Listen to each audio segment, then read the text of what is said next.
Alright guys, so I've been gone for a minute. I'm just checking in and letting you know what's going to be happening with me for the next few months. If you want to be nosy or just, have been interested, you're more than welcome to continue to watch. Alright guys, so here's the big news. I am getting boobies! Yay!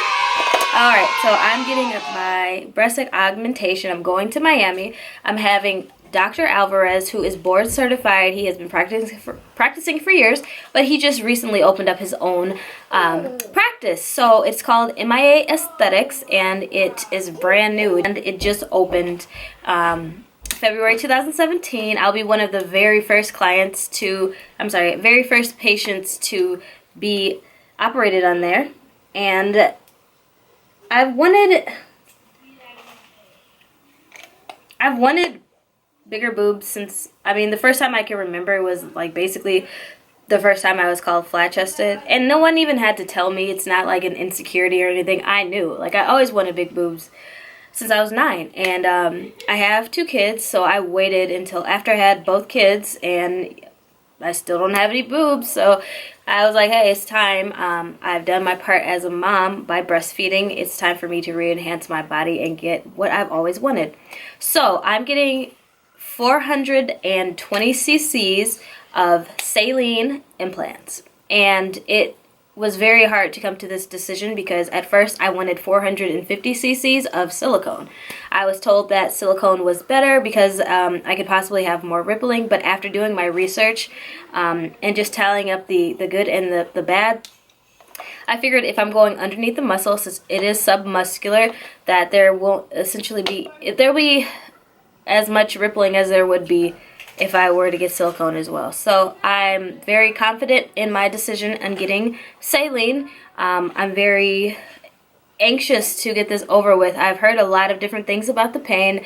I have a very strong pain tolerance with Jackson. I basically gave birth to my second child with no medicine. So I was cussing everybody out and everything, but I'm a pretty good person when it comes to pain. So I will be vlogging the experience. I leave in exactly 14 days to get into Miami. I have to go there a day early. I have to take my iron and vitamin C pills. I've been taking those twice a day for about a month now. And then I also take my hair, skin, and nail vitamins just to replenish. I haven't been drinking. I've been working out. I can't drink, eat, or even drink water, like a sip, 24 hours before the surgery. I had to get a physical. My BMI had to be under a certain amount. I don't remember off the top of my head. I will list it right here. And you just, have to be pretty healthy to get the surgery. I'm gonna have anesthesia, and I will be recovering in Miami, and it's kind of a mini trip. And the reason why I chose Dr. Alvarez, besides his beautiful work, is that he did just open the practice and he has some very good specials. It's not like I'm just going to a cheap surgeon, like, just to cut the cost. Regardless of what I paid, I was still going to get the surgery. But for me, he had a special that was going on, so I embraced that. I took I paid my deposit, and I'm ready to go. Everything is still kind of, it could be up in the air. I could go back and waver back into getting silicone, actually, so at this point in time, that's what I'm saying. That's where I'm going. 420 cc's of silicone implant, submuscular, high profile. There's different profiles. I want mine high so they can drop and seep into the pocket that my doctor makes for me very naturally, because I just don't want it mid profile. I'm already small. I want gravity to do its part, if that makes sense. So everyone's telling me, oh, Raquel, don't go too big. And I'm like, what's too big? What's too big? If I'm paying money, I'm going to go however big I want. I know I'm pretty petite. I'm 5'2". So, when you get implants, people always think like, oh, don't go too big. But it all goes by cc's. So let's say I got 300 cc's and I wanted a C. I could end up being a B still. It all depends on how your body takes the implant and how it heals. So I'm saying 420 cc's, so I can be like a full D, full C, low D, something like that, because I am only 115 pounds and I'm 5'2". I don't want to topple over. I don't want any back problems, but at the same time, I do want something so I can wear you know, dresses with no bras and actually fit my clothes like I've always wanted to. Of course, they're not going to look the way they're supposed to look after I get the surgery, which is a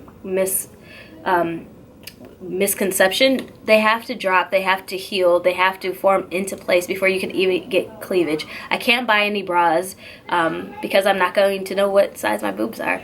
This is very exciting for me. I'm very blessed and very excited, so you guys just stay tuned. If you have any questions for me, I will list Dr. Alvarez's practice, his number, the address, everything in the link below. And I guess like everybody who I've watched, like Time, the infamous Aaliyah J, Morgan, Shan XO, they all were like in a bikini top, and I kind of just spur of the moment recorded this, so I'm not in a bikini top, and this is like kind of very, very padded. So I am in A cup, pretty flat. Not saying that there's anything wrong with that, I'm just telling you what I am, and I don't like it, so I'm gonna do something about it to change it. But yeah, again, if you guys have any more questions, I think that I covered everything. Leave that in the comment section. Again, I will see you in my next booby video, and you guys have a very, very, very, very good week. Mwah.